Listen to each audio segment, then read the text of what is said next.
What's up, YouTube? Innate Charisma back at you again with another one of his finest videos.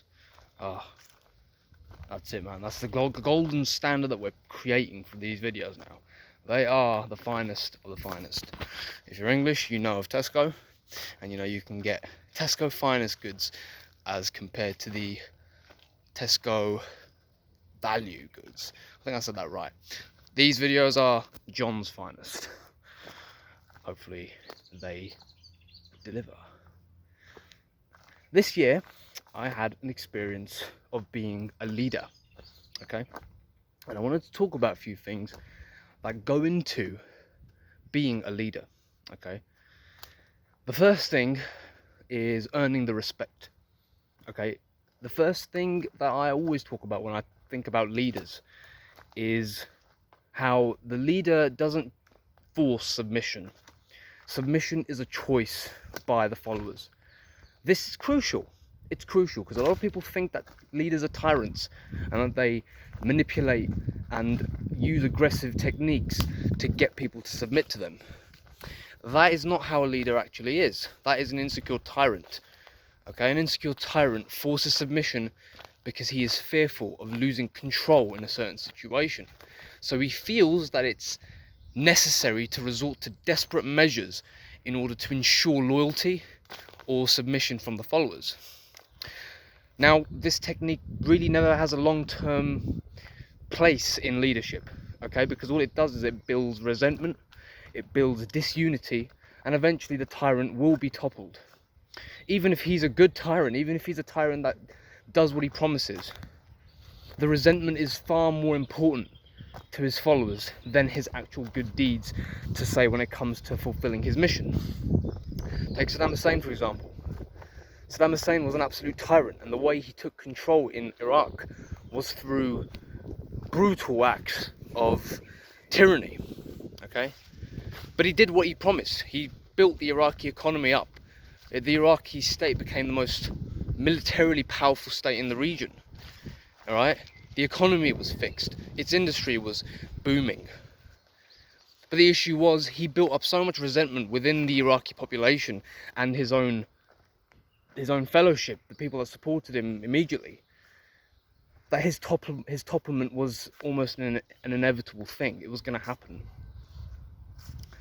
So you don't want to be a tyrant, because a tyrant will almost always guarantee a failure. So the way you earn respect from your followers is by simply being a respectful individual yourself, okay? You have to be a man of strength.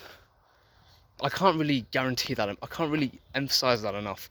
You have to be a man of strength. So that means your voice carries strong vibes, you know? It carries an aura of strength, and it carries an aura that you are self-respectful, you are confident, and you are, most importantly, you're very assertive. People respect that. But they might not like it, because a lot of us were brought up in a pansy environment, and we were taught, you know, how you shouldn't offend other people's feelings and shit. So when someone actually does stand up for themselves, a lot of people take offense for that, because they'll say, well, this person isn't following the social etiquette. He's standing up for himself when you shouldn't. That's their mentality. I know it's weird, but when it comes down to being a leader, you stand up for yourself and you stand up for others who, let's say, a certain value of yours is being infringed or being, being attacked. You do that. You stand up for yourself and you stand up for others in all states. People respect that, okay? When I had the experience of being a leader, I generated this respect through my demeanor, through my conversations, and through the way I was speaking to people. I was imparting wisdom and knowledge, but at the same time, without even doing it, I was also imparting strength and honor, right? If someone did a favor for me, I would almost always reciprocate a favor for them. Now, when you're in this position and you've got strength and you've got qualities that other men respect, they will naturally submit to you, okay? Because they want to be a part of your circle. They want to be a part of who you are, and they want to join you on your journey. I used to be invited out all the time. If I was doing something, they would ask to come and join me. You know, if there was an outing, they would always come to me and ask if I want to come, and if I never came, they looked really upset. They were like, you know, we really wanted you to come. When I was in group dynamic situations, I was almost always the one who was always quiet. I never spoke. But they always used to look to me when a question was asked. Everyone used to look at me to see my response, and I would always respond with, give me some time to think. Give me some time to think and I'll come back with an answer in a bit. And every few seconds they'd always turn to look at me to see if I'm ready with an answer. That kind of respect and admiration can't be bought. It is something that is transpired.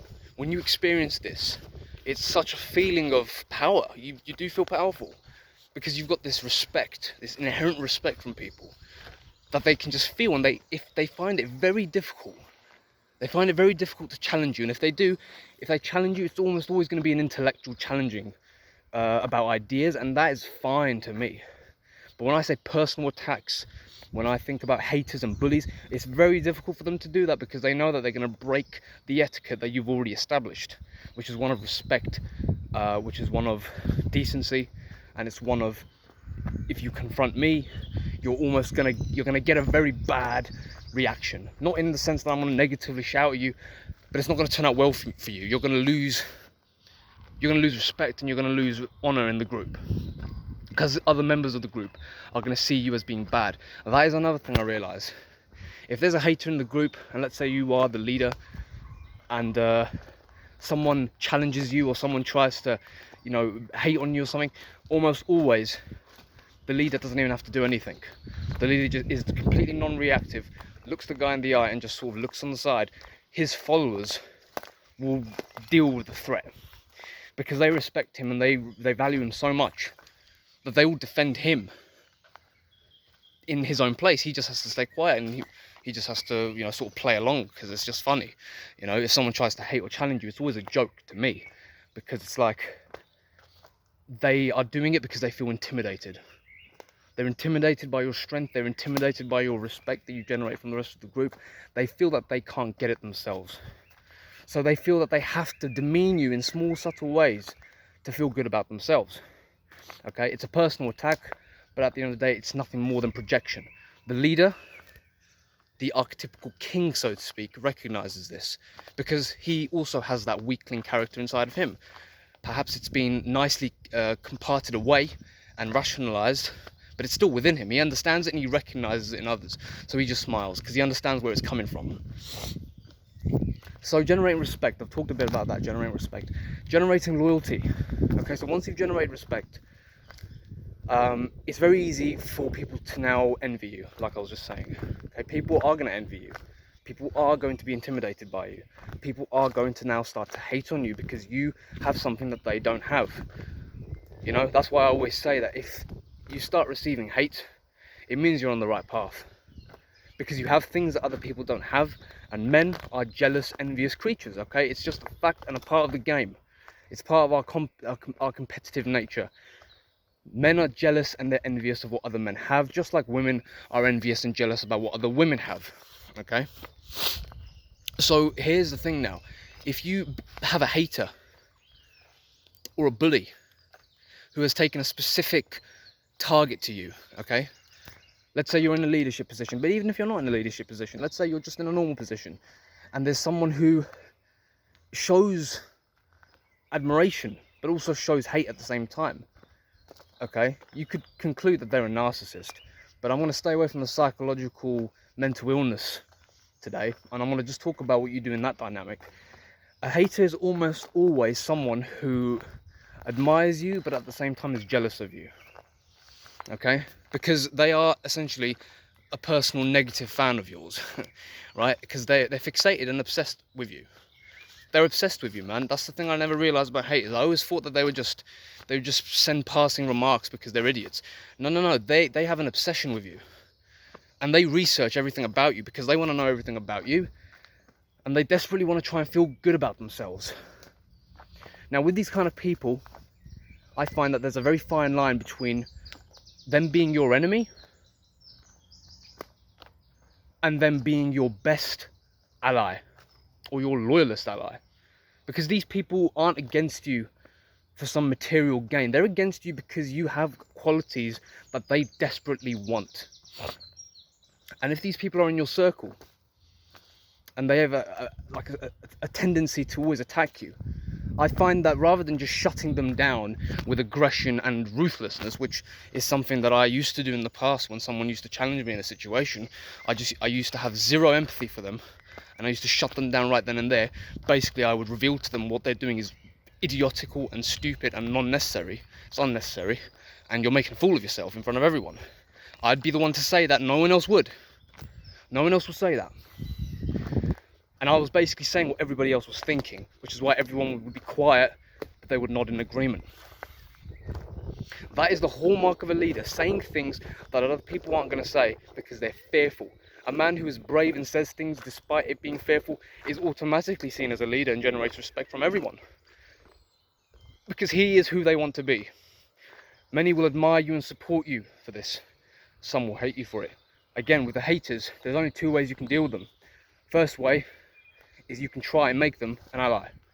Okay, because they will be your strongest ally. They admire you, man. Haters are confused admirers. They admire you to the brink. They really, really admire you. They admire your strength, they admire your courage, they admire the good things about you, but they want them, so they don't know what to do. They don't know how to express this.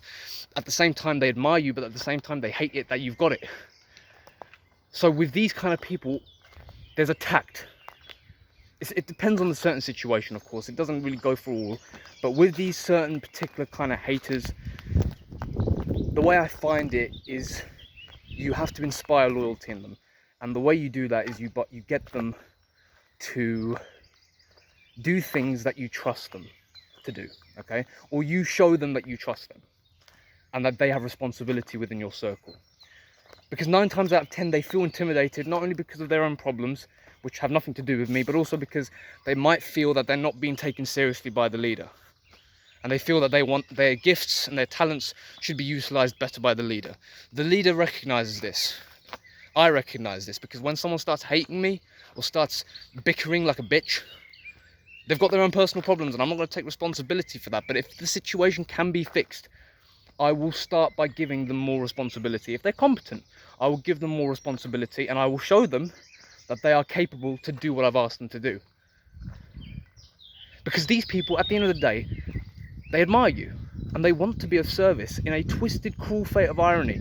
They want to bring you down so that they can feel better than you. But at the same time, if you ask them to do things for you, or you ask them to do things in general in terms of service and responsibility, they'll do it with enthusiasm because they want your validation. If they can't get your positive validation, they'll try and get your negative validation by hating on you, by arguing, by even being insultive. Now, I don't respond to all of those things because those things are drama. They're drama things for me, and they're unnecessary. And if anybody tries to pull me into their little monkey dance of a drama, I always just shut it down from the beginning. I'm completely non-responsive. It's not like I'm just quiet and I sit in the corner and I don't do anything. It's usually I acknowledge, but then I show them that it has zero bearing on who I am and what's going on here. I show them how pathetic the attempt is, and I shut it down right then. If they try to continue it, then I'll use my mouth and I'll tell them exactly how I feel about the situation. And I don't use emotion. That's the other thing. Leaders are not emotional. Leaders know their emotions better than other people. Leaders also know other people's emotions better than them. But they do not let their own emotions get in the way of true leadership. Okay? So emotional self-control is very important as a leader, because you're going to get people that challenge you. You're going to get people who try to bring conflict because they want to try and bring you down from your place of center, because they want to see if they can get an edge over you. A leader always is in control of his emotions and always in control of his thoughts. And he has his eye always fixed on the vision. So he doesn't let personal conflicts and personal ego hurts get in the way of the vision. Which is why he doesn't necessarily react to people who are hostile to him. He responds. Likewise, when there's conflict within the group, he's always the first one to settle it, because he says, look, when we haven't got time to have little ego battles here, our focus is the vision. Our focus is what we're doing. Our focus is what the mission is, okay? So put the ego shit to the side. If you want to argue about it later on, do it in your own free time. But in this situation, right now in this moment, you need to put that shit to a side and work together, because otherwise the mission is not going to be fucking completed. As simple as that. So putting the ego to the side is essential. So I talked already about respect, earning respect, generating respect. I talked about earning and generating loyalty. Okay? And the third thing is, of course, losing all that. As a leader, you can lose your position. The king can be overthrown. Okay? The king can be overthrown with a few things in mind. If he lacks strength, if he starts to lose his edge, if he's not as sharp and focused and concentrated as always, if he starts to abuse his followers. That's one that I can't emphasize. Again, it's all in that part about generating and keeping loyalty. If he starts to abuse his followers or take them for granted, or his followers don't feel that they're being validated by the leader, they will begin to choose another one. And they will begin to look for another one. Okay? That's critical. And they will go to the next person who shows those sort of archetypical strength type characters. Whether they're facetious or they're not, they're still going to go to them, because the followers don't know anything else. The followers know how to follow. That's what they're good at. They don't know how to lead, so they always want a leader. And if you're not on your game, they will look for other people. I will upload part 2 of this video shortly. Alright, so take care. See you in the next one.